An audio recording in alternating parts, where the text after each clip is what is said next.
Imagine losing your job and you have nothing to fall back to. You have no source of income, no food to eat, and no one to reach out to. This is when an emergency fund becomes beneficial. Now, what is an emergency fund?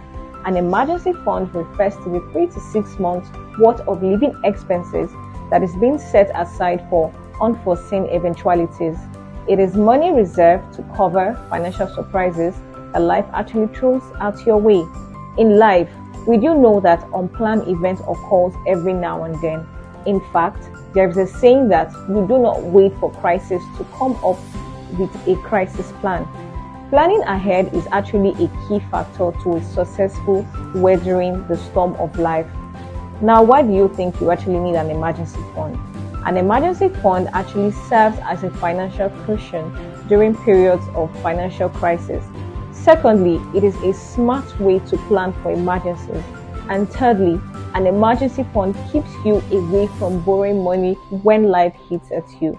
So let's talk about the first step to building an emergency fund. Number 1 step is you have to draw up a budget. Number 2 step is you have to decide how much you want to save. And number 3 step is you have to decide where to keep this monies to yield interest for you over time. And the number 4 step, which is actually not the least of all the steps, is you have to automate your savings. By this, you have been able to set up an emergency fund to weather the storm when financial crisis happens or comes your way.